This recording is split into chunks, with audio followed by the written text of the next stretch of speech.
Batalion Raider adalah salah satu dari batalion pasukan elit infanteri yang dimiliki oleh Tentara Nasional Indonesia.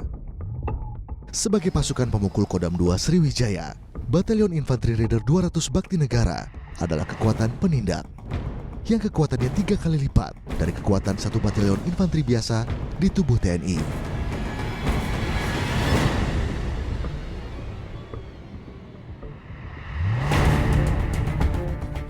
Setiap batalion infanteri atau Yonif Raider setidaknya terdiri atas 700 lebih personel. Mereka memperoleh pendidikan dan latihan khusus selama 6 bulan untuk menempa diri agar selalu siap dalam segala operasi perang modern, anti-gerilya, dan perang berlarut.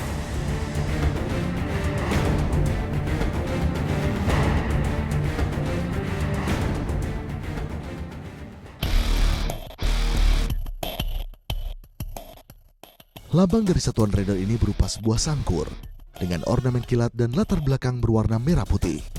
Hal ini menggambarkan bahwa para prajurit Raider memiliki ketajaman dalam berpikir dan berolah yuda, yang artinya para pasukan Raider selalu siap mengemban tugas sebagai pasukan terdepan dan juga mampu bergerak dan bertindak dengan cepat juga senyap di segala bentuk medan dalam pertempuran dengan menjunjung tinggi rasa nasionalisme dan selalu mengedepankan kepentingan tugas dalam menjaga keutuhan negara kesatuan Republik Indonesia.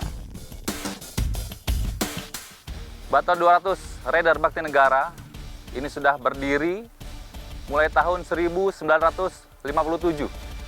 Pada saat itu bernama Batalion Infanteri 145 Balau.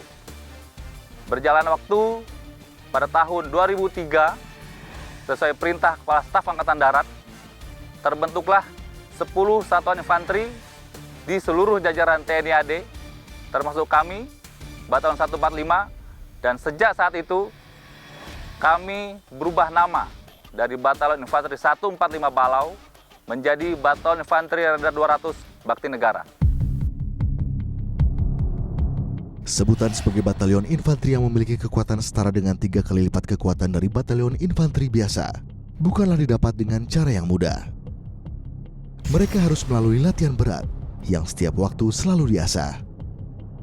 Para prajurit elit ini menguasai kemampuan dari ketiga matra, yaitu darat, laut, dan udara, yang membuat mereka menjadi pasukan pemukul terdepan dalam menjaga kedaulatan NKRI. Salah satu skill yang harus dimiliki oleh para personel pasukan elit ini adalah renang militer. Renang militer bukanlah sekedar renang biasa, melainkan berenang dengan menggunakan pakaian militer lengkap dengan senjata dan helm. Tujuan dari dilatihkannya renang militer kepada para pasukan elit tersebut adalah sebagai bentuk kesiapsiagaan para prajurit agar dapat menjalankan operasi dalam keadaan medan apapun.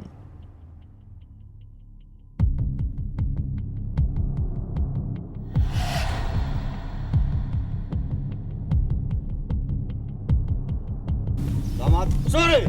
Sore. Luar perlengkapan. Mulai. Senjata paling kanan. Selanjutnya, sebagai pasukan elit yang menguasai ketiga matra, salah satu skill atau kemampuan yang harus dikuasai adalah fast roping dan juga rappelling. Fast roping adalah sebuah teknik turun dengan menggunakan tali tebal. Para personel TNI, khususnya pasukan elit Raider, diwajibkan memiliki kemampuan fast roping. Tujuannya adalah untuk terjun ke daerah yang tidak dapat dijangkau oleh helikopter karena medan yang sulit, sehingga para personel tetap dapat diturunkan menuju titik operasi dengan cara fast roping ini. Sebelum melakukan giat latihan fast roping dan juga rappelling, para prajurit harus melakukan rangkaian pemanasan terlebih dahulu. Hal ini berguna untuk meminimalisir hal-hal yang tidak diinginkan yang nantinya akan mencederai para prajurit. Maju, jalan.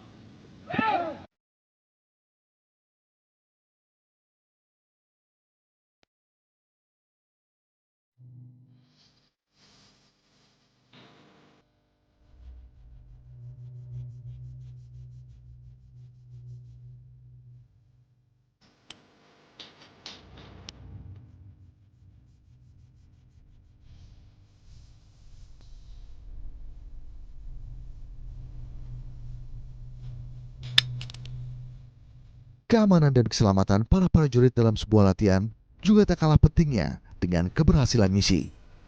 Oleh karena itu, Pemeriksaan dalam setiap persiapan adalah kunci penting terjaganya kondisi aman, yang juga akan berdampak dengan terasanya skill dan kemampuan para prajurit dalam melakukan guild phase roping dan rappelling.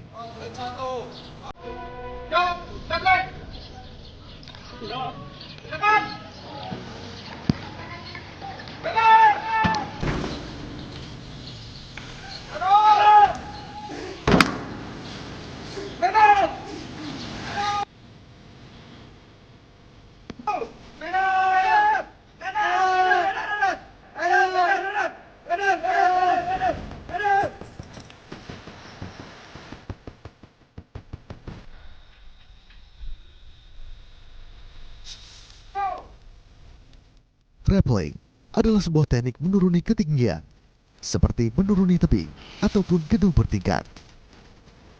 Teknik ini digunakan agar para personel dapat menyergap dengan melewati medan-medan terjal, seperti tebing curam maupun gedung bertingkat, kemudian melakukan infiltrasi.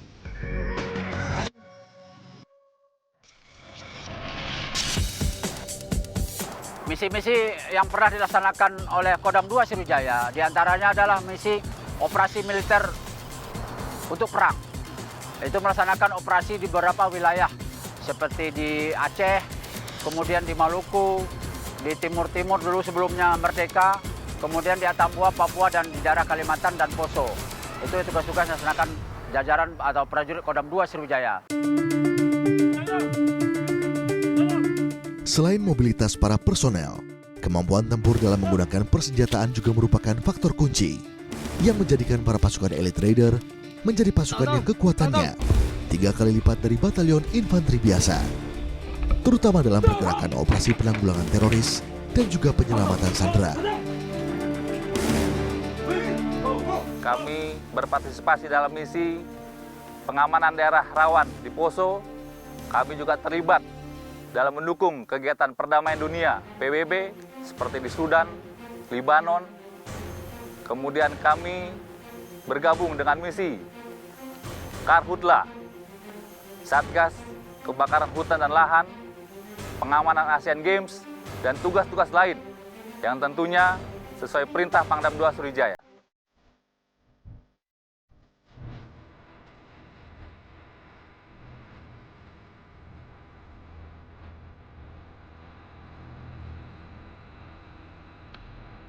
Selamat siang.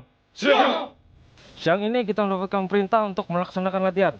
Yang mana latihan ini akan menunjang kegiatan operasi pembebasan sandera. Diharapkan rekan-rekan sekalian mengerti tugas dan tanggung jawab masing-masing agar menunjang keberhasilan kegiatan ini. Diharapkan rekan-rekan sekalian menanamkan kehormatan sebagai dasar.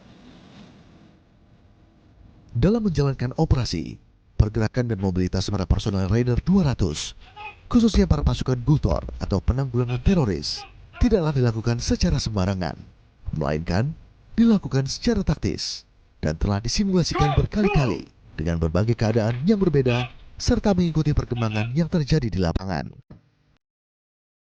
Oleh karena itu, untuk meningkatkan kemampuan infiltrasi para pasukan Gultor, rumah ban dibangun sebagai sarana atau fasilitas melatih segala macam situasi yang memungkinkan saat infiltrasi yang sesungguhnya.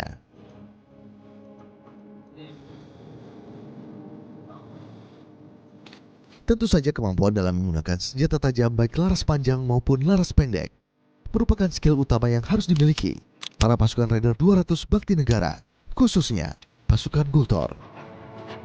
Kemampuan menggunakan senjata ini merupakan kunci dalam melumpuhkan musuh.